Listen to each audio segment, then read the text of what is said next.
Welcome you to a panel discussion of the next season of Methodism. My name is Marlene Deringer. This evening's session is presented by a group at Church of the Messiah called A Place to Be that was formed in 2019 and comes together to learn, affirm, support, and care for one another. Whether we are members of the LGBTQ+ community, their families and friends, or supporters of their full inclusion in church life and in our communities. Should you like further information about our group, we will post our contact information for Les Mann and me in the chat box for your convenience. I would like to introduce you to the planning committee of A Place to Be, who organized this evening's session, and will ask that they raise a hand as they are introduced. My co-leader, Les Mann, who will be our panel moderator this evening, Susan Brown, Sharon Deavy, Todd Enninger, who will be monitoring questions, Lois Hall, our tech guru and host for this evening, and Reverend Sharon Beatty, retired West Ohio clergy, who's on the staff of Church of the Messiah. Let's begin our time together with a word of prayer. Loving God, we gather with gratitude for this day and for this opportunity to learn from each other. We gather with awareness of pain, of inequality of treatment, of personal struggles within the United Methodist Church, and of the need to find and to provide understanding and comfort. We gather with hope for change and to be part of that change, for hearts filled with grace and acceptance. We hope for a future of equality for all of your children. We gather with assurance, your blessed assurance, that we are created differently and beautifully, but each in your image.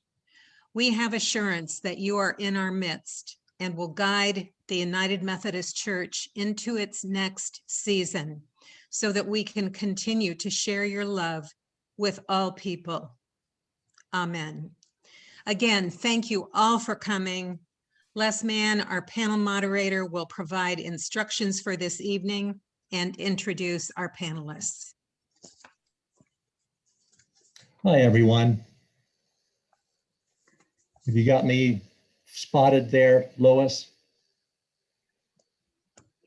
There we go. Before I introduce our panelists for this evening, let me give you some information about how we're using Zoom tonight. First, we will be recording the entire program, and we'll have a link to that video posted on the church website afterward. You will already have noticed that because of the format, everyone except the speakers should be muted, please. And perhaps your best view of our panelists will be in speaker view rather than gallery view. You can change this setting from the upper right corner of your video display. Click on the word view, and you can switch between gallery and speaker and back and forth. Our format for the discussion will begin with a prepared general question for all the panelists, followed by a series of prepared questions that will be addressed to individual panelists. Time will be allowed following the prepared questions for those that are lifted up by you. At any time during the discussion, you may submit questions to one or more of the panelists using the Zoom chat feature. Here's how you should do that, and I would ask you to take these steps with me now so you're prepared when the time comes. I'm working with a computer, a PC. If you're using another type of device, your steps may be a little bit different. So I'll move slowly. Move your cursor to the bottom of the video to bring up a series of options. Click on the word chat, and a large white box will pop up on the right of your video screen. On the bottom of that white box, you will see that you are set up to send chat messages to everyone. Well, we don't want you to do that. Click the down arrow next to the word everyone to bring up a list of all of us that are on this video conference. Scroll up and or down until you find the name Todd Eninger. That's E-H-N-I-N-G-E-R, Todd Eninger. When you find his name, click on it. So now you should see that your messages will be sent to Todd Eninger.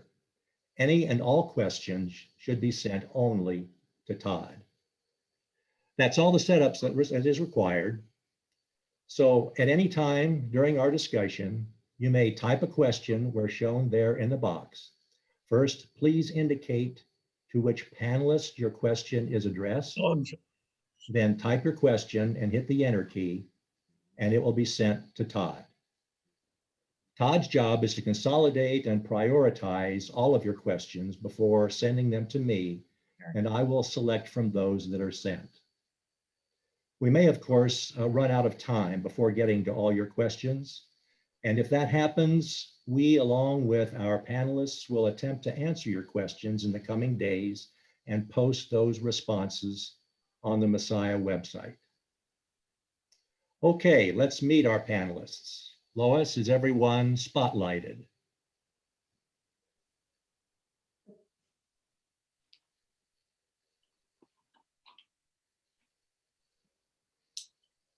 We should be seeing 5 of us.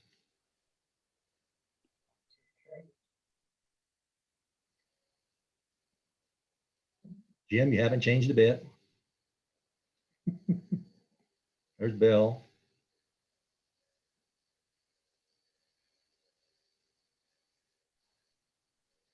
There's Colleen. Okay. Everyone has been emailed our detailed bios for our panelists, so you know that they're eminently qualified to be here tonight. So I'll just introduce them briefly. First, let me introduce George Howard. George, would you wave, please? George has served in the West Ohio Conference staff and as Deputy General Secretary for the General Board of Global Ministries of the UMC, with extensive mission work in Africa. He will be a General Conference delegate for the 6th time in 2022. Welcome, George. Next, we're delighted to have with us Bill Brownson. Bill, would you wave? Thank you. Bill serves as the CFO and Director of Administration of the West Ohio Conference, as well as CEO of the United Methodist Children's Home Family Services. Bill will be attending his 3rd General Conference as a delegate in 2022. Welcome, Bill. I am also pleased to introduce Reverend Colleen Ogle. Colleen, wave please. She is currently a pastor at King Avenue UMC and has been newly appointed as senior pastor of Bexley UMC, effective in July. Colleen serves on the Board of Trustees at the Methodist Theological School of Ohio and as a leader in the Reconciling Ministries Network in Ohio. Welcome, Colleen. Last but not least, the man who needs no introduction to this audience is our senior pastor, Jim Wilson. Jim has been at Church of the Messiah for the past 11 years. We know him for his inspirational worship experiences, his love for the local church, and his leadership and mission around the world, including India, Nicaragua, and Cuba. Welcome home, Jim. All right, we shall get started with our questioning. Let me first give us a very brief preface to the first question to be sure every one of us is on the same page. The 2016 General Conference of the United Methodist Church formed a commission to study the Book of Discipline with respect to statements regarding human sexuality.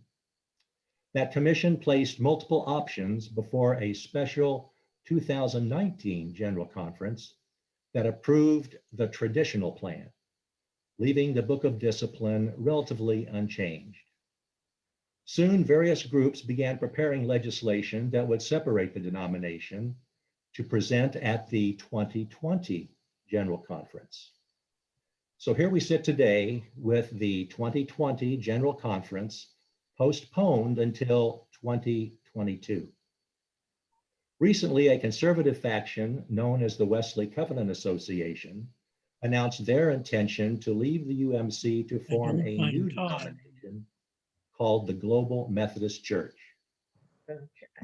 So here is the first question that I'll present to each one of our panelists one at a time. Given the continued lack of resolution of our divisive issues, what is your greatest concern for the UMC and our local churches, given where we are today? How about if we start with you, Bill Brownson? Thank you, Les. Glad to be here. Appreciate the introduction. And while I have a fair amount of self-confidence, being CFO of the conference is enough of a full-time job. I formerly was CEO of UMCH before becoming into this role, but those are two distinct roles, plenty for two people. Answer to the question is, from my perspective, the greatest concern is that local churches lose focus on your local mission. At the end of the day, all of our churches in their own context and their own communities, and there is important work to be done. And any inordinate focus on this issue, and I want to affirm that it's an important one, it's not the only one. And so I think my concern would be that we would lose focus on the bigger question. I'm sure we'll get to it at some point tonight. I understand the purpose of this call, but I can't imagine there's not everyone on this call hasn't heard the verdict in Minneapolis. There are a lot of other things that the church needs to focus on and attend to, and we've got to figure out how to approach broadly matters of exclusion and the role of our churches in life and society. Thanks, Bill. Colleen, how about your response? You need to unmute yourself, please.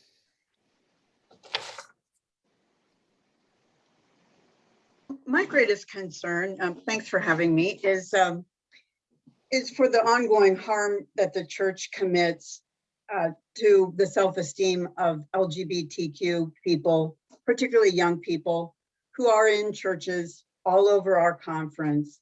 And the ones who love God the most are the ones who are most harmed by the linkage of the church and an exclusionary belief.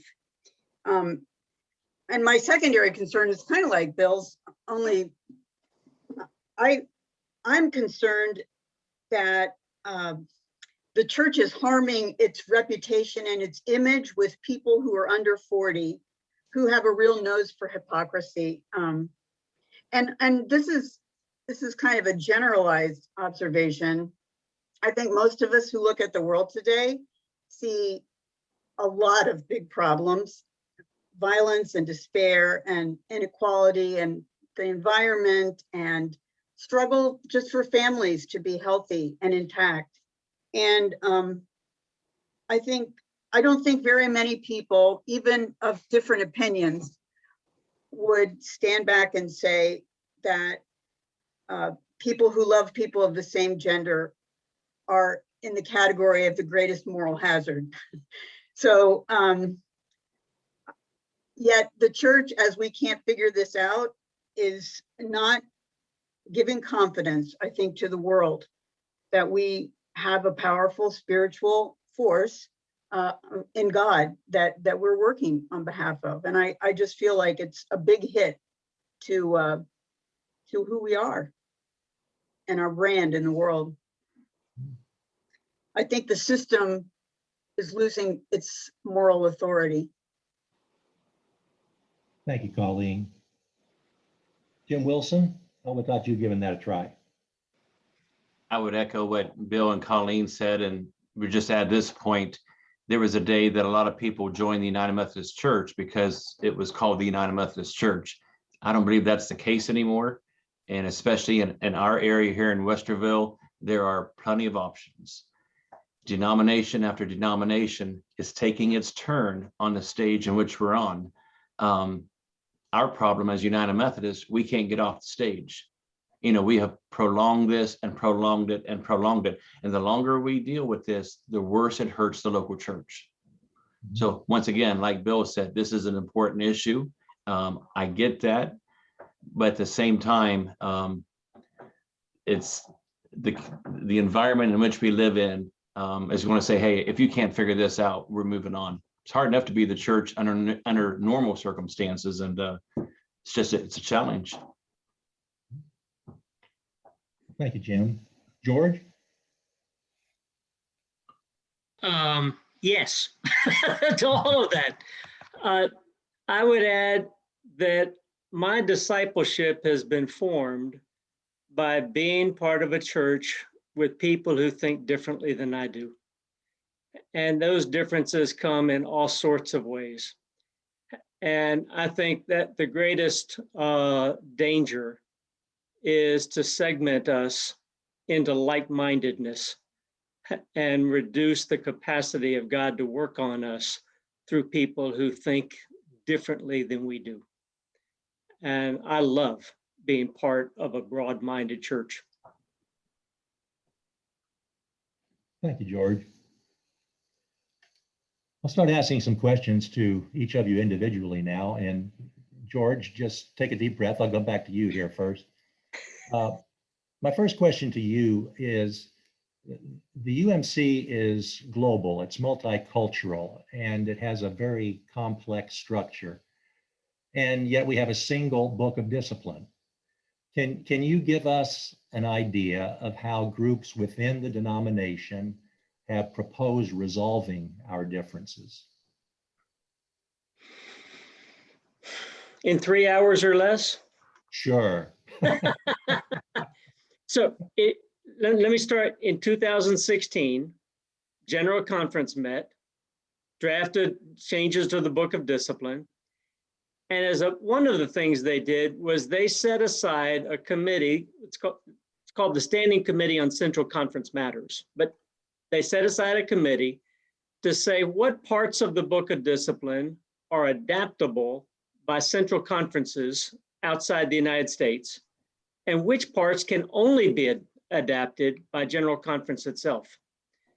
That group began working with another group called the Connectional Table to begin to do that work and outline it. What they discovered was they couldn't just separate chapters or sentences, but that's the only thing they were allowed to do. They couldn't change anything. And so they're actually coming back to whenever the next General Conference is to say they've made great headway, but they need to be able to add some language and take away some language to make the book work and to make it adaptable in different contexts. At the same time, the Connectional Table was looking at that with us, and they said, everybody but the United States can adapt it. We need to create the United States as a separate region that also has the capacity to make changes, to make adaptations in the Book of Discipline based on the context in the US. That would then make it parallel with the rest of the annual conferences across the globe. That legislation from both of those groups is before us at the next General Conference. One, to make the US a regional conference, and two, to empower the Standing Committee to further define and shrink the Book of Discipline.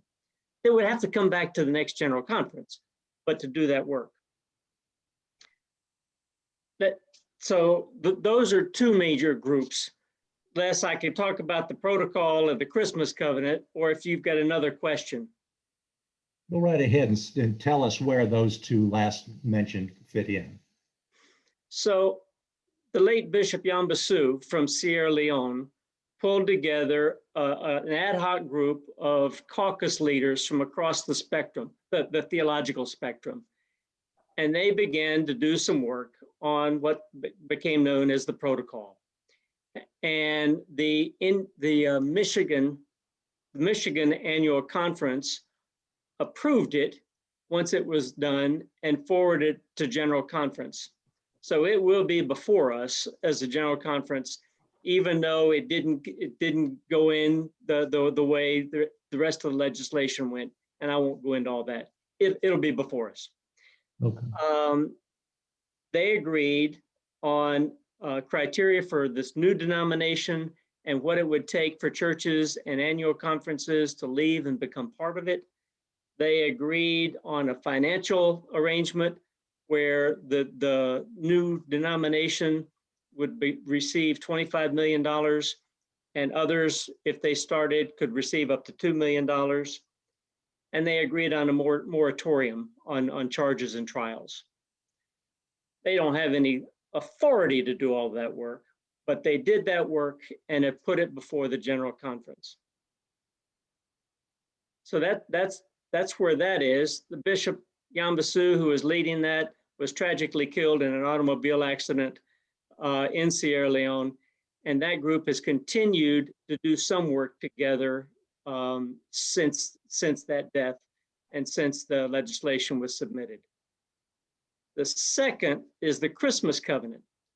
The Christmas Covenant is, it came out of the Philippines. There's a group from Africa, Europe, and the Philippines that put together, and they said, we need to create the U.S. as a regional conference. They affirmed what the connectional table has done, as recommended. And they've said that in addition to what the connectional table has said, we need to put a study group together to really form what that's going to look like, but that would come after it had been approved. The difficulty with the Christmas Covenant is there are 9 or 10 constitutional amendments that are going to take some time to be thought through. One more group I'd mention, Les, is there's a group in Africa called the Africa Initiative. Jerry Kula is one of the key leaders in that initiative. They have said they approve the protocol as it is, but they've been working for several years now, for the last 2 years, to get it changed. But they gave their endorsement and then backed away from it. Let me pause there and see what you got next. Right, just one quick question in response. It sounds like some of those proposals are aimed toward unity, some of those not necessarily aimed toward unity, but it sounds like regardless, there is so much structural change to be made that even the 2022 General Conference would not be an end to the dialogue. Is that a fair assessment? I think that is fair, though it would set the direction for where the dialogue is going. Okay. Okay. There's a group called the Africa, I wrote it down, hold on. The Africa Voice of Unity. And there are actually some leaders from about 6 or 7 different African countries. Most of them are delegates to General Conference who have stood up and said, we will go forward in unity, and we will remain United Methodist. That's who we are. And the cross and flame means a great deal to them. Okay. Thanks, George. Colleen, let me pose a question to you. As a pastor, I'm sorry. I thought you had one more for me. Let me say one more thing before you go to Colleen, if I may. Okay, all right. Because the 14th of this month, the United Methodist News Service put out an article that said 3 of the African bishops have decided that they will be aligned with the new Global Methodist Church, and they will be encouraging their annual conferences to join them. There are 12 bishops in Africa. The other 9 have not said that. They've been talking about the unity of the church and staying together. Okay, understand. Thanks, George. Colleen, you have been pastoring a reconciling church. So that would mean that your congregation's already been very public about your inclusion of LGBTQ+ persons, laity and clergy. So what does the separation or any potential separation of conservative churches from the United Methodist Church mean to you? Yeah. Well, I want to make clear that in and of itself, the separation doesn't mean that much. It's not been a goal of ours to be separate. Our congregation has been participating in mission activities and other kinds with non-reconciling congregations, and probably even congregations that might be WCA or headed on various mission things. And generally, we think that's been a good experience. I just, for example, I know we had a team that was doing first response and VIM kind of stuff, and several lesbians were really great construction leaders and heads of those crews, and they went down into the hollers, you know, in Appalachia to help do cleanup, and they were definitely working with people who were not reconciling Methodists, and it worked out beautifully, and they built relationships. So there's nothing that I'm celebrating about people leaving. Even if the WCA church leaves, the policies in the Book of Discipline remain until they're changed. Okay. And those policies we know are about affirming the practice of homosexuality is incompatible with Christian teaching, about ordination of self-professed, practicing homosexuals cannot be ordained, about prohibiting marriage between same-gender couples, and also defining marriage as one man and one woman, and making, I would say, Les, the one thing I would disagree with that you said, or just nuance, I think the Special General Conference really did make some changes that signaled, we really want you out of here. It became much more punitive in spirit, and that was felt, I think. So it's true, if conservative churches separate and take their delegates with them, and that they're not in the voting pool, I anticipate that some progress will be made in the changes to the Book of Discipline. But I do think that there'll be challenges too. I think there'll be challenges based on whether or not you just eliminate the punitive and negative language, or whether you actually insert affirmative language about rights related to, you know, marriage, ordination, LGBTQ affirmation. So I don't think it's all great, but I do think ultimately that the language, kind of like UMC Next has proposed, could pass and become disciplinary. I'm not necessarily talking about the restructuring and the regionalism, but I'm just talking about the language related directly to the clauses about sexuality. So the bottom line still is, until we get some solid changes to the discipline, it's still pretty much business as usual then, isn't it? yeah, and I think that even when bishops and DSs are not actively pursuing cases, whenever something is embodied in a law and it has that authority, it both sends a symbolic message that people hear, and it also has a chilling effect. Who's going to really invest in a ministry where there's a cloud of possible punishment and consequences hanging over it? Sure. Thank you, Colleen. Before I move on to Jim, I want to remind those of you in the audience, if you have questions you'd like to raise up to the panelists, please send those via a chat to Todd. Jim, the Church of the Messiah has historically been made up of persons with a broad spectrum of beliefs. So how would this discussion of conservative versus liberal, if you will, affect us at Church of the Messiah? This might not be what some are expecting me to say, but I don't see it making a major impact. From my perspective, I think the far left and the far right have already left Messiah. That was happening before I got here. I've definitely seen it during my 11 years here. Probably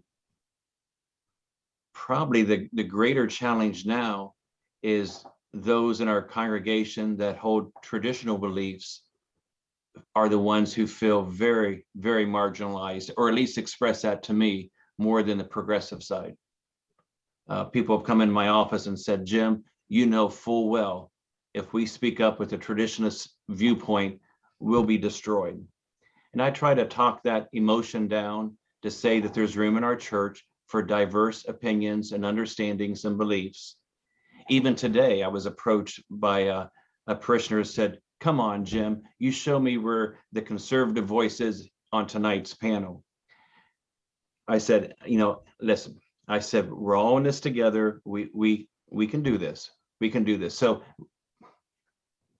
yeah, if you had a different senior pastor, you might be hearing different comments. People like to paint me different directions. I just wish everybody to get together and get the same paint and the same brush and figure it all out, but I get painted differently on a daily basis. So I believe that where we're at now, there's a mix of theological understandings and beliefs, and puts us in a very healthy place. So the impact of a potential separation, I think we got the spiritual maturity and the broad base foundation in this church that we'll be able to weather that transition. Do you think that there are those within our congregation who fear talking about it, or do you think that? Absolutely. Okay. Yeah. And I know that's hard for people to hear, but I'm just telling you, they come in my office and they tell me to my face, and I know where they're coming from. Maybe some of it is fear, but maybe some of it is uneasiness. And this is just all so new for some that it's scary. Mm-hmm. They're not coming in saying there's bad people and there's mean people. They're just saying they feel scared,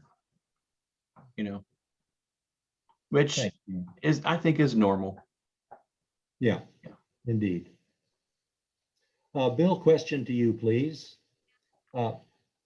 How would any denominational restructuring impact our mission and ministry? You alluded to in your earlier comments that your fear is that it will impact. Realistically, what would those impacts be that we might see? I have to remember what I said earlier, because in answer to this question, I was going to say that I think in many respects, we'll likely continue doing what we've done. We might do less of it if we're smaller, but we also might do it with more forthrightness. So I've got some news for some folks. Unless you mentioned earlier, until the discipline changes its status quo, that's really not how it is everywhere. There are gay marriages being performed today by United Methodist pastors, really all over the world. I think less so in some regions than the United States. There are annual conferences who are ordaining LGBTQ people. So I think what it would mean if it came about is a couple of things. One, that work would come out of the shadows. And so we do it in a more forthright manner. I think that smaller organizations that are less distracted have the opportunity to actually be more effective. And it is a distraction, I think, that we're working through that doesn't add to what we're trying to accomplish. It actually detracts from what we're trying to accomplish. Mm-hmm. So I would say that in my mind, when I think about mission and ministry, Colleen mentioned the folks from King Avenue who go down and work on disaster recovery or disaster relief in Appalachia. Appalachia. That'll continue. We're still going to do diversity and inclusion training. We're still going to do ministerial education. We're still going to have relationships around the globe so that we can learn from people who aren't like us. George mentioned in his opening comments, one of the great things about the church is we come from a lot of different places and we're not of one mind. And frankly, I think that makes us stronger. And I'm not interested in a future where just because we've resolved one issue, we're of like mind. It's just, that's intellectual laziness, and I'm not interested in that, frankly.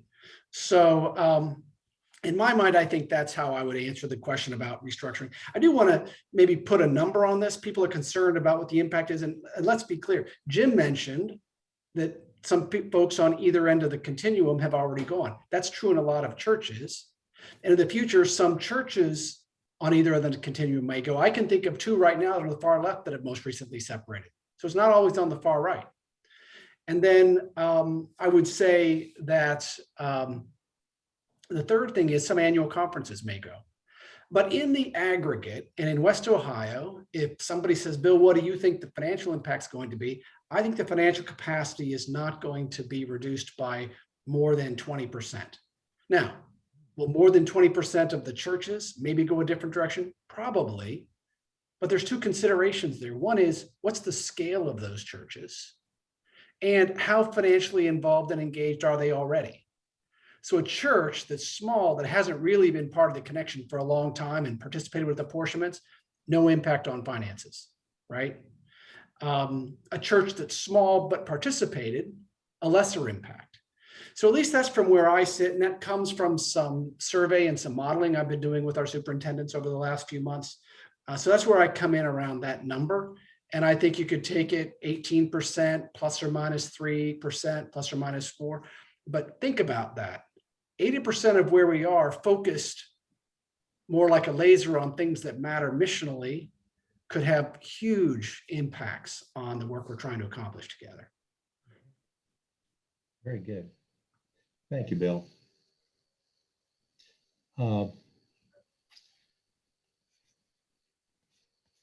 Colleen, let me bounce back to you. What will Reconciling Ministries be doing in some future United Methodist Church if we do have a path forward into a more inclusive and accepting United Methodist Church?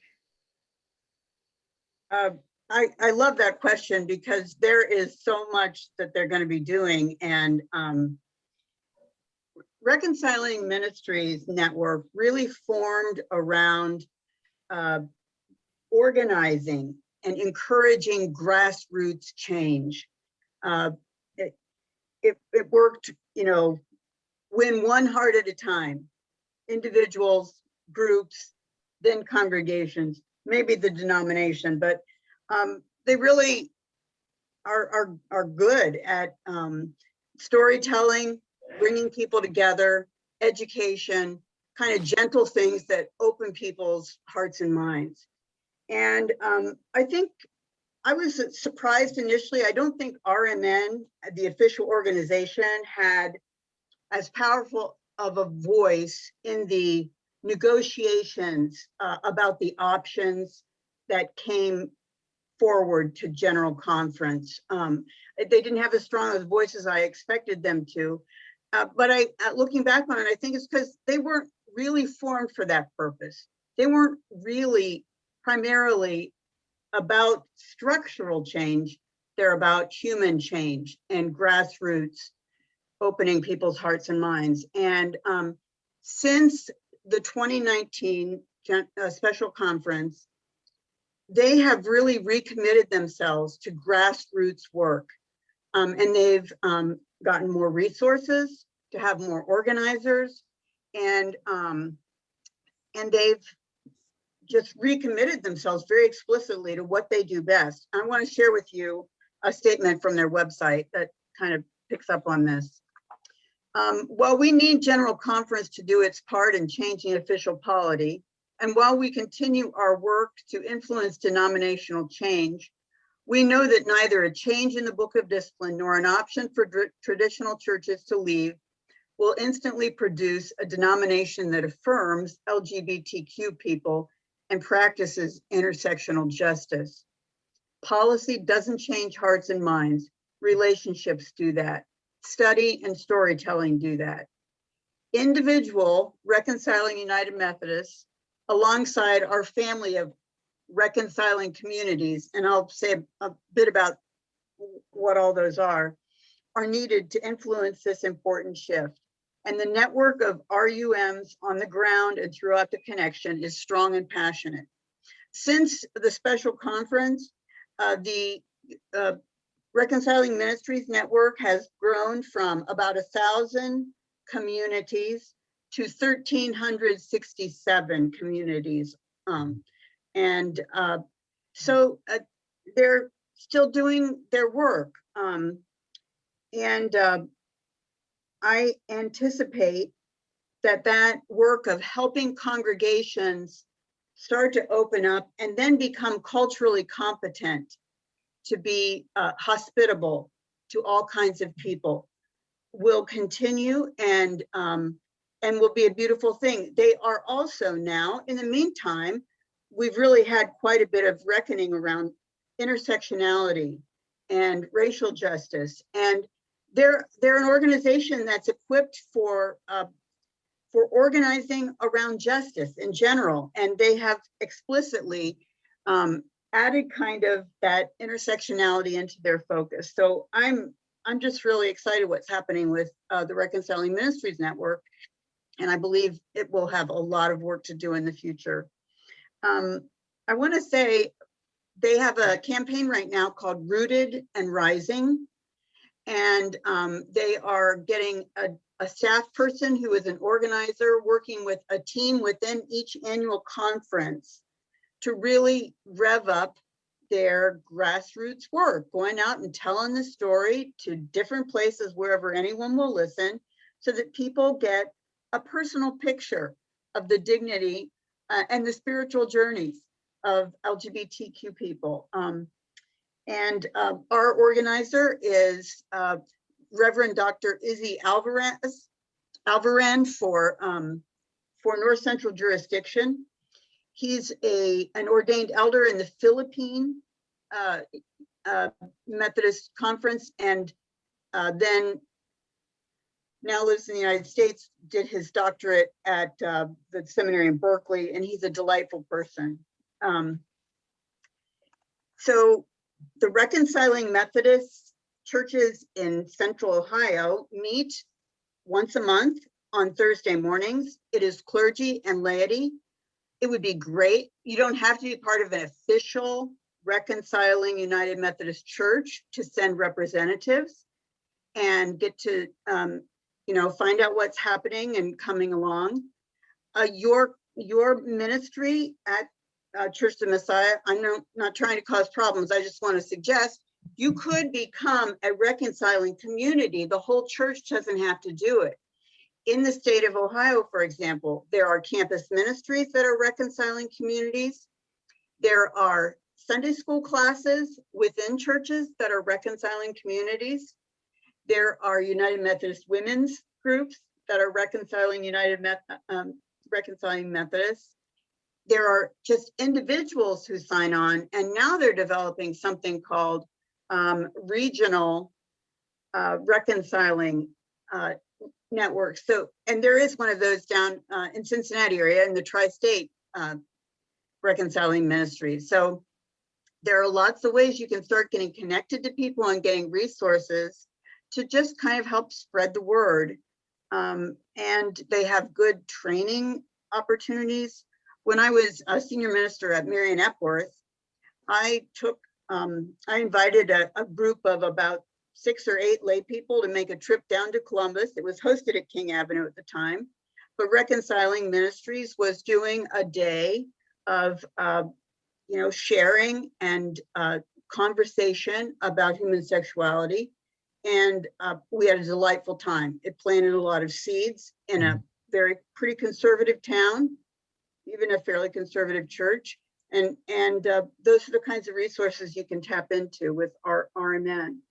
Colleen, you mentioned, let me Yeah. just interrupt if I may you Uh-huh. mentioned a term that I think a lot of people may not be familiar with that I'd like for you to expand on just a little bit, and that's Uh-huh. intersectionality. Mm-hmm. So people who experience multiple kinds of being part of a historically discriminated or misunderstood, marginalized category. So if you are gay and also African American, you are going to really kind of maybe be even marginalized within your own, within the LGBT community. There's kind of been an awakening, an awareness on the RMN board that we need to do really comprehensive justice work and lift up the voices within the LGBT community that are marginalized and represent what is just as best we can for everyone. So I think that's an important kind of shift in their work, and I think they'll be well skilled and positioned to do it. They have some good diversity in their board. By the way, the person who convenes the Reconciling Methodist in Central Ohio conversations is Reverend Jim Waugh. He's a retired district superintendent and pastor and PFLAG member. And he's also on the national board of the Reconciling Ministries Network. So he's a great local resource to connect with. And right in the year before we were kind of shut down by the pandemic, I was trying to get East Ohio reconciling congregations and West Ohio reconciling congregations together for some gatherings. We pulled that off on a couple of occasions, and that was good because we've really had a big gap across that line. Interestingly, in East Ohio, the most active organizers of promoting reconciling ministries are lay people. In West Ohio, the more visible voices are clergy. So it was really nice to bring the two groups together. And then we had a meeting scheduled at the end of February last year, and we had to put that on pause as disease began to kick into high gear. So I hope we'll pick that up again in the future. We will, and we'll participate. Our group will. Good. George, let me move on to you. Thank you, Colleen. Let me ask you a question about Africa, if I may. What is currently happening in Africa with respect to this same discussion about the structure of the United Methodist Church? What part do they play in what's going on? Bishop Palmer led a task force over the last 5 years to build a comprehensive plan in Africa for where to place 5 new Episcopal areas. And in the beginning of that, Les, each of the people from across the continent came together saying, this is what in my area, or this is my area, this is, and over the course of those 4 years, they really began to talk together about the continent, not just about their Episcopal area or their annual conference. And Bishop Palmer did a fabulous job. So there is a sense, much more sense in Africa now about a continental, a regional concept than just Cote d'Ivoire or Zimbabwe kind of pitting one against the other. And that's gone a long way toward helping them think about not just waiting on people from outside the continent to tell them what's coming up, but to say, we're putting forward together some ideas ourselves. We think the idea of an African region makes a lot of sense. I referenced the Voices of Unity. The Africans bishops operate very much as a college of bishops for the whole continent. and they get together once a year and retreat and do some strategic thinking and planning and talking. So they have spoken out harshly about people outside of Africa deciding for them and wanting to be at the table. They chastised Bishop Yambasu for being the only African on the protocol team. And he's the one that called it together. So they're speaking up and they're speaking out. They are not a unified bloc. They are not going to vote one way or the other these days on any particular legislation. Am I getting at your question? Yes, and the speaking up and speaking out, is that new for them? Yes. Actually, when we met with the leaders to put the Africa plan together, the comprehensive plan, most of them just sat back and waited for the bishops to speak. And over the course of time, the laity started, and then the clergy kicked in and began speaking up and saying, well, I think over here makes more sense than over here. And they began talking together and then held their bishops accountable for some of the things that they had done or said. So it really was a maturing of leadership over time that was wonderful to see. And they participated, several from Africa, in the Christmas covenant legislation that really came out of the Philippines. But you see this cross the world kind of conversations, which we've never taken the time for. It's actually, it's one of the blessings of postponing the General Conference all these times. People are thinking and talking more than they ever have before. Might I follow up on that, Les? Yeah, please do, Bill. So one of the conversations that's really arisen is the means, I should say, the relationship between the United States and other places in the world as being colonial, right? And funding being used as a lever. Yep. And I think our awareness of that is increasing, which is a good thing.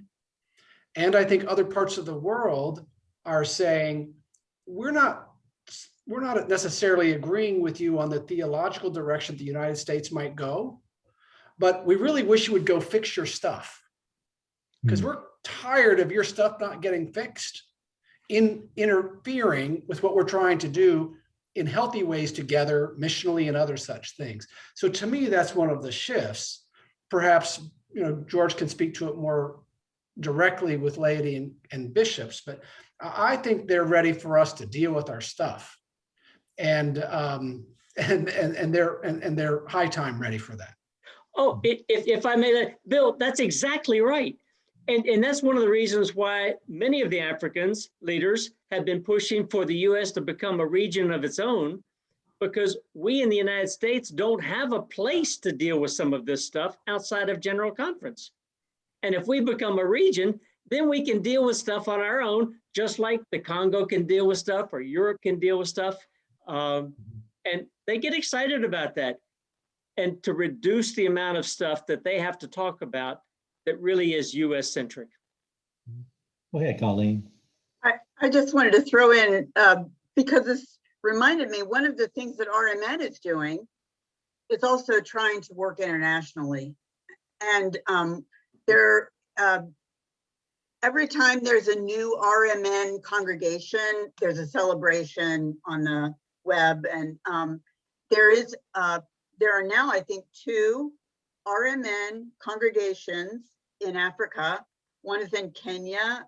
And then another piece of work that RMN does is there are sometimes pastors who are trying to preach inclusion in Africa who run into real danger and difficulty. And RMN has been kind of a pipeline of help and support for people sometimes who have fled as refugees. So there are gay people in Africa too. I realize it's a very complicated dimension, but I just want to say RMN is trying to think globally also. Very good. Thanks to everybody on that question. Jim, let me get to a question to you, if I may. In the right place here. What needs to be in place to bring up the subject of a denominational change to the congregation? When that time comes, will we have some process for declaring who we are as a church? As far as what needs to be in place, I would say a decision to be made. Until there's a decision to be made, why do I bring the congregation together to make a decision when there's not a decision? You know, when I was appointed here 11 years ago, our son Chase was going into his junior year in high school. He was in the running to be valedictorian. He was on the varsity ice hockey team, et cetera, et cetera. And to yank him out of high school 2 years before graduation, I tip my hat to Chase and the maturity that he showed. But part of what I said to him as his father was this: if you want to stay in Troy and graduate from Troy High School, I'll move heaven and earth to make that happen. All I ask is that you know what you're saying yes to and know what you're saying no to. So before you say no to Westerville, will you at least go to Westerville and take a tour of the schools? And he agreed with that. And once he toured Westerville, he said, there's all the reasons to stay in Troy to graduate, but I would be a fool not to take advantage of the Taj Mahal was built here in Westerville for schools, you know, and the rest is history. He came here, graduated, and he's a successful professional today. Very proud of him. So in the local church, when there is something to decide, absolutely, we'll bring it up. But until there's a clear decision before us, I don't think it's fair to either the traditionalists or the progressives. I could bring everybody together. Let's make a decision whether or not we're going to join the Global Methodist Church. They got their side all laid out, very clear, very enticing. There is a lot about the Global Methodist Church I like. I don't like the part about human sexuality. But at the same time, I've told many people, I don't know what the United Methodist Church is going to be like post-separation. You know, it could be so different than the United Methodist Church I know now that I'm not going to make a blanket commitment that I'm going to stay United Methodist, because I don't know what the United Methodist Church is going to be. I know what it is today. There's things I like, things I don't like. So as far as what needs to be in place, show me the decision that needs to be made. George Howard is our headliner here on the panel. And George, in your opening statement, a wealth of information. I was anxious to hear that, but after hearing the latest, I'm more confused now than before, because you added a couple other dimensions and groups and thoughts out there. This is far from being a very clear decision for the local church to make. But once we have that clear decision to make, if there's one to make, I won't hesitate at all to bring the congregation together. As far as the process, it's going to be transparent.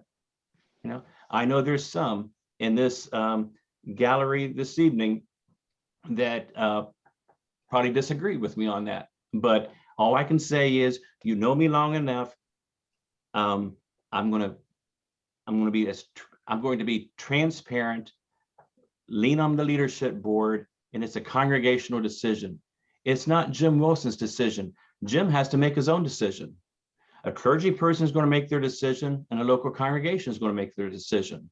So I'm not going to rob the people I love of the opportunity for them to make that decision.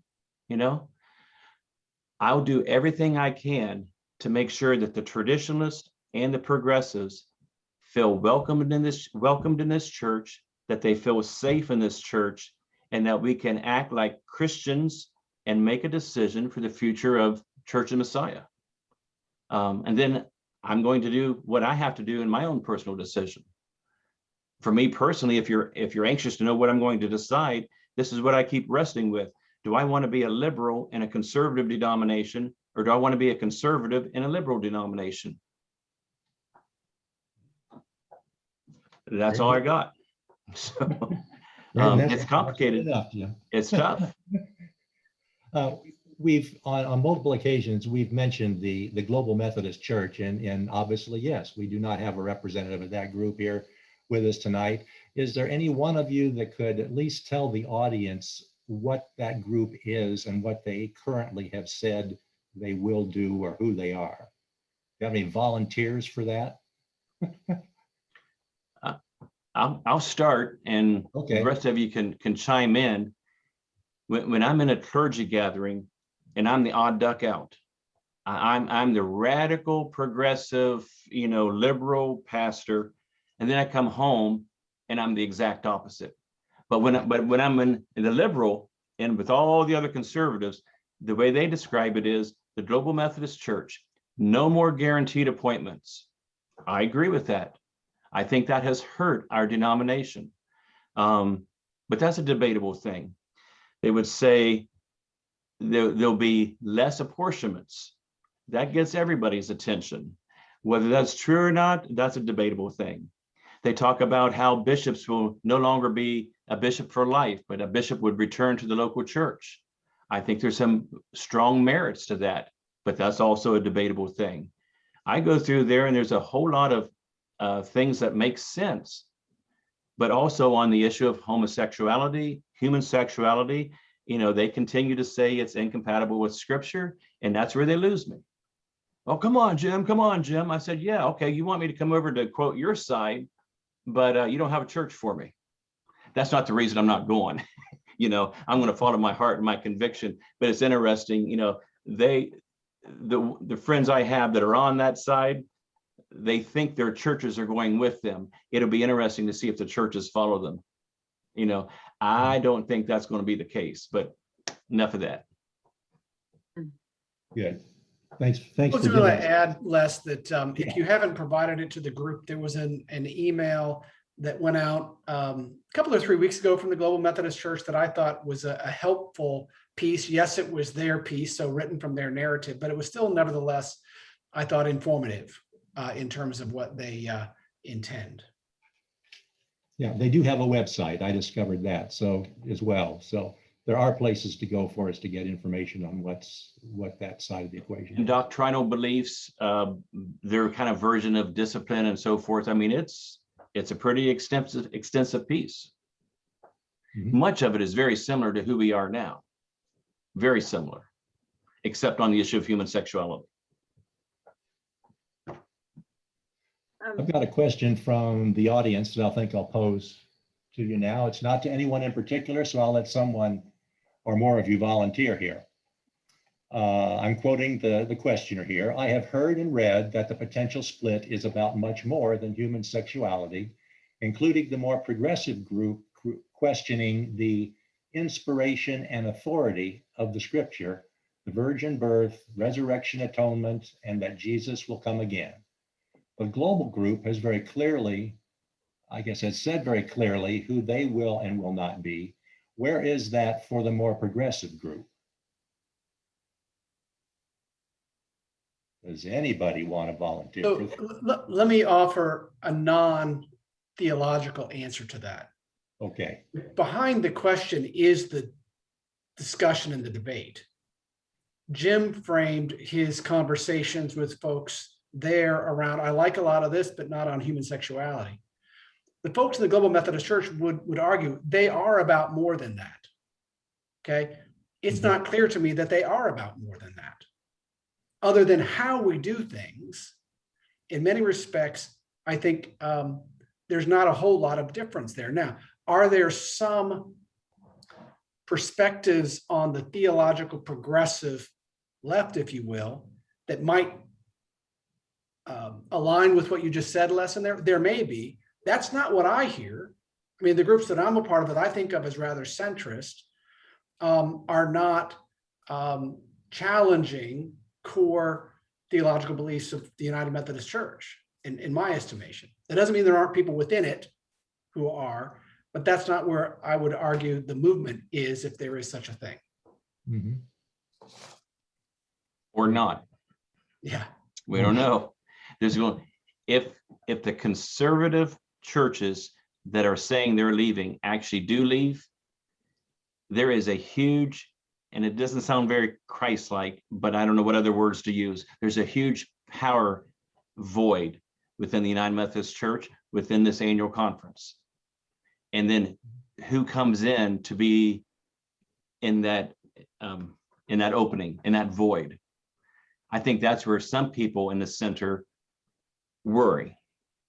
Does the far left, I hate to say, swoop in and take us way where we can't go, or not?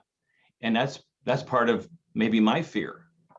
So fear is a common theme throughout all of the sides that, and I've been preaching on not having any fear the last couple of weeks. I better practice what I preach and stop. But I hate to sort of counter the host senior pastor about West Ohio and other things, but I think in other parts of the country, there are more powerful factions of progressive left in their annual conferences than there is in West Ohio. At the end of the day, West Ohio is a product of Ohio. And yes, there are some elements that are really far to the left. I'm not convinced there are enough of them to fill a void. I think that most of us are really pretty middle of the road kind of folks. Pragmatic. And pragmatic. But, I could be wrong. But that's kind of from where I sit, thinking and hearing from people I work with in other annual conferences. we've all been to enough annual conferences. We know there's a few. Yeah, there are. Yeah. So Les, I don't remember exactly the question, but my answer is, I lead a home group. And in the home group, there are some folks in their 20s, their 30s, their 40s, and their 50s, and then the old guy. And one of the joys of this group is we don't all think the same thing theologically. We come together and, if this was the group, Jim would raise a question and Les would have a different opinion, and, Colleen would chime in there. And it's in the conversation that our theology gets formed, and we don't all have to have the exact same theology on all of this. We have to have an openness to dialogue around it, so that we have the chance of growing. And it's stretching me. That's why I think I'm really glad RMN is turning back to its building relationships and understanding, and the storytelling roots of what it does, helping people get to see people they don't think they see and hear their stories. It's really important work. And that's why I would say all of the lay people here, this is not Jim's problem. I mean, everybody can be part of helping tell stories and see the humanity in different people. And that's the most important thing. The only thing the church has ever really been good at doing is each one reach one. And this is the kind of thing that builds people up rather than makes lines for them to get on one side or the other of. Mm-hmm. Here's another question from the audience. And I'll throw it up for grabs. Why is there not a conversation around the LGBTQIA folks that have been marginalized by the church, and becoming a reconciling or affirming church could actually increase our numbers and our outreach because of their impact?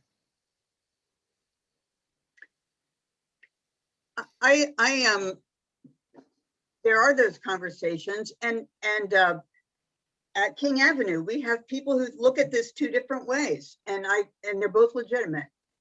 So I think there are some people who feel like if there's going to be a split in the Methodist Church, for LGBTQ people to be part of a denomination that doesn't explicitly affirm them in light of the history of marginalization, that's taking a step down, that's taking a step back, and they've worked too hard to get where they are to take a step back.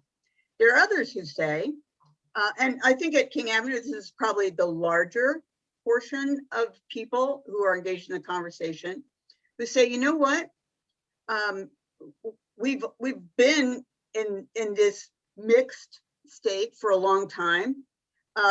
It's good because we can continue to have relationships that influence other people. And if there's a young person out in a small rural town in Ohio where they think there are no other gay people or no one is admitting there are other gay people, if they're part of a denomination that has some affirming churches, well, theirs may not be, but they'll still have a connection and it will be a form of influence in and of itself. So I think those debates are going on. And I just think there's not a clear one interest. There are different viewpoints on it. Mhm. Anybody else? Another question from the audience to anyone. Do you think this is really about the LGBTQ+ issue, or is it more about power, money, and control? I've heard there are concerns from some of the WCA congregations about how the UMC is structured with bishops, etc., and with giving apportionments from their funds, which then help other smaller congregations. Is it really about the LGBTQ issues, or is that just a cover so they can leave and take their assets with them and develop their own structure? I'm not sure who the they was. The traditionalists take their church with them, or the they in the question? Let's see. I think that they would be the WCA folks. You know, it's kind of interesting. I was around the table, not around the table. I was in Washington when the protocol finally got done, and I was contributing some financial analysis to the denominational question around the proverbial 25 million, which, keep in mind, was before COVID. And a different, it seemed like eons ago. Yeah. And I guess what I would say about that is that there's parts of the church that they still are interested in. They love UMCOR, right? The West Path is still probably the place they would turn to administer pension and clergy benefits. So I think that the question about apportionments is, and Jim mentioned it earlier, everybody listens when you talk about it. From where I sit, it's, I think, and I'll own this because it really falls to people like me to better narrate it. Proportionally, they're not as high as a lot of people think.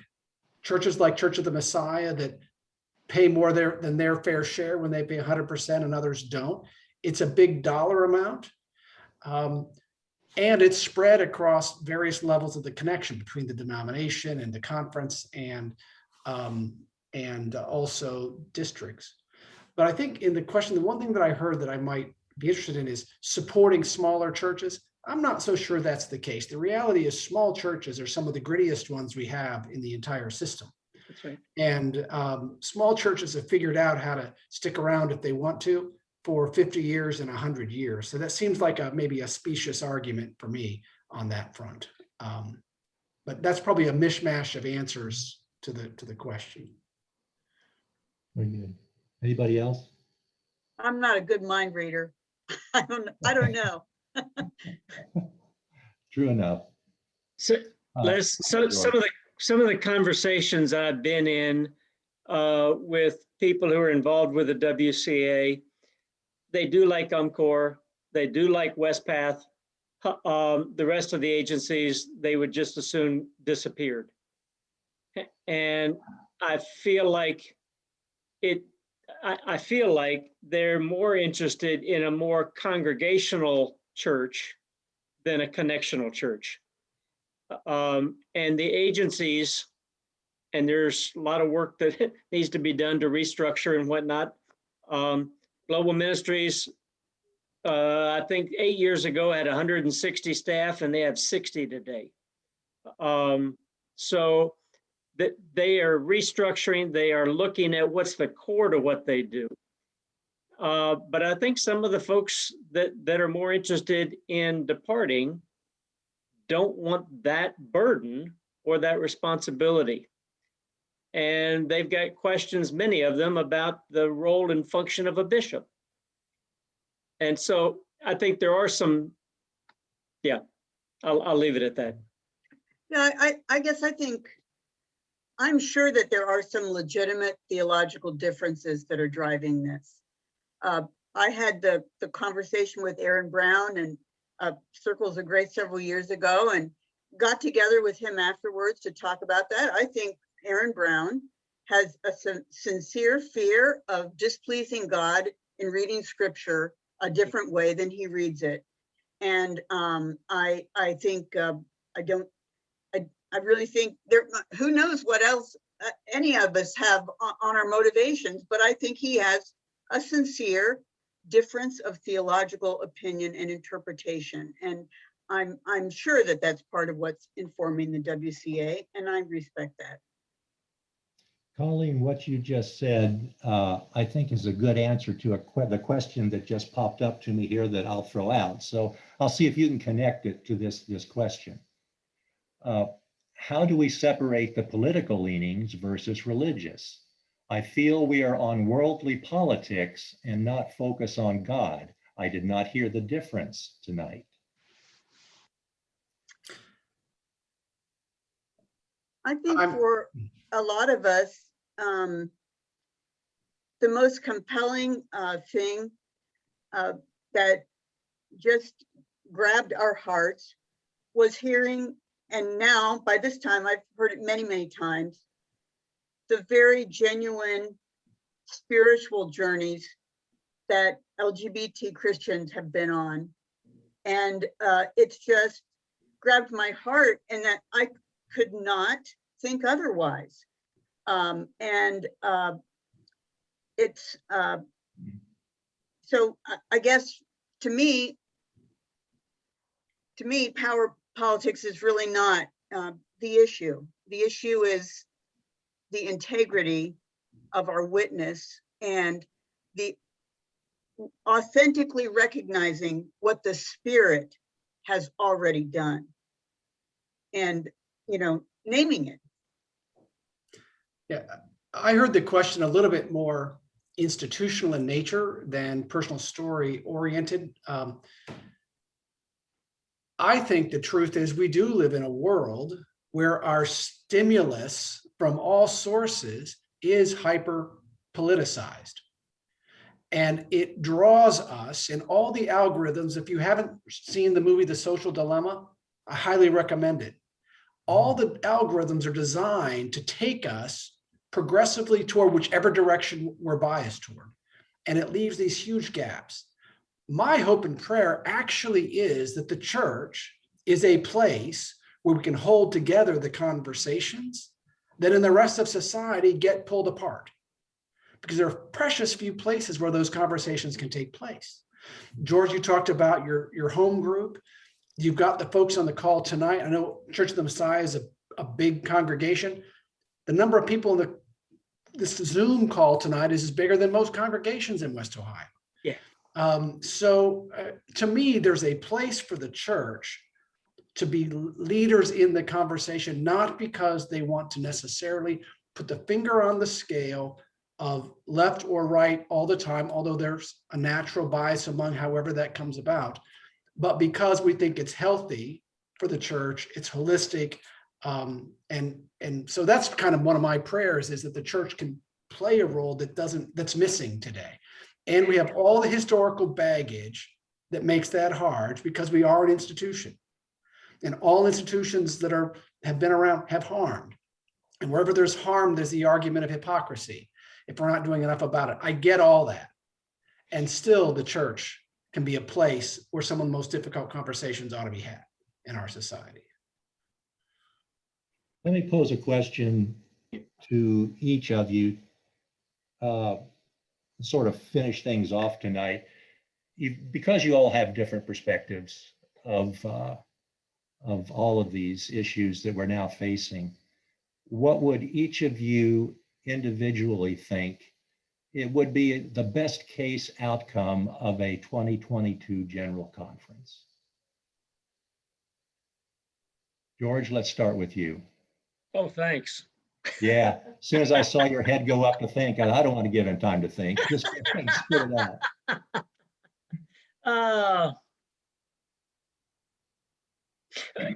Two things came to mind. First was, I believe that where we're headed as a denomination, as the United Methodist Church, is to become more regional in some of our polity. And I think that will empower us to act locally and to be connected globally. So that's one.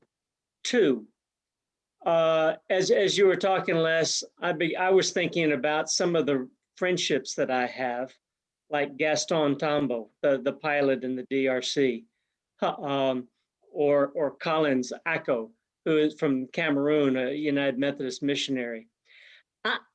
I yearn for a general conference where we have the chance to share some of our stories and build on it. And this pause between general conferences is actually allowing some of that to take place. And some of those stories are being shared on a regular basis. And that's empowering, and that moves at the spirit level. Very good.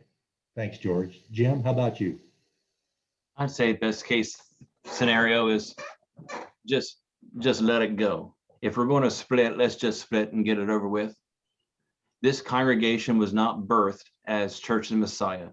We were 7 families that wanted to hold a revival down by the creek, and a whole bunch of people showed up and it birthed our church. And I don't know what, we're on our 4th or 5th sanctuary. So this isn't the first merger change we've experienced. What we know from our past is that we survive it. Yeah. If this congregation has survived multiple world wars, we journeyed through in ministry through prohibition, women's suffrage, and a whole host of issues that were vitally, vitally important and still are important today. So I don't think we need to be afraid of, if the church is saying it's time to split, then the people that need to go, let them go. And if that happens and everybody now has it just the way they want, that's when we'll discover if it was really about human sexuality. You know, my guess is it's more than that. Yeah. And, you know, once everybody has it their way, it's something else. There'll always be something that is causing that sense of divide. The final thing I would say is the best thing I've read on the whole issue had nothing to do with human sexuality, but it was a book called Jesus for President. Claiborne and Hawthorne are the authors. And their basic premise is that Jesus was not a person that went right. He did not go left. He calls everybody to go far and above, beyond anything the right or left are doing. So, you know, no matter where you end up, if we split, there's still someplace Christ is always going to call us on the margins to where nobody else has gone. And the church, as you guys have said, is best positioned to go there. That's right. Yeah. Bill, how about you? I think the most important outcome we could get from General Conference is the blueprint of where we're going. It's been named earlier that we're not going to be able to resolve all the disciplinary matters. We're not going to be able to resolve all the how-tos. But if we can get some clarity about where we're likely to end up, we can start to sort of fall into line, if you will. Whether falling into line means going in a different direction for a congregation or an annual conference, so be it. But the absence of clarity, that blueprint for where we're going, is the worst possible thing that could happen, in my mind. Good. Colleen? This is not a legislative outcome. To me, the best possible outcome is that we lose our institutional anxiety, because it's just cutting us down at the knees, that we're always thinking about legislative and structural things. It's just, honestly, it's a big waste of time. I just, you know, would like for us to be able to focus more on other things, on our mission. And I agree with Jim. I think we need clarity, and whatever the clarity is, we'll make the best of it. We'll make it work. That deserves an amen. I think we'll call it quits for tonight. We're about at our end time here, and I want to thank the four of you immensely for the time and the thoughts that you've shared here. Everybody's muted, so we can't really hear the applause, but we'll give you some visual applause for your help with us tonight. I know personally I have felt much more enlightened after this discussion. I want to tell those of you who are watching and listening to remind you that any questions here that have gone unanswered, we'll try to provide answers and have those posted on our website, where we'll also post a video of this discussion. And thank everyone for your attendance. And I would ask Pastor Jim to close us in prayer, please.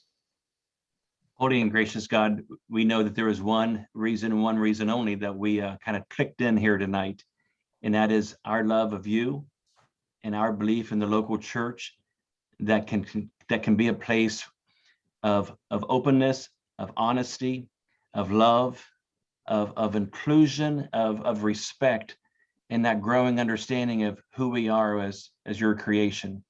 So we thank you for that drive we have inside of us tonight. And we pray that you would just take the wheel, guide us, direct us, help us be the best people we can be, the best churches we can be, the best leaders we can be.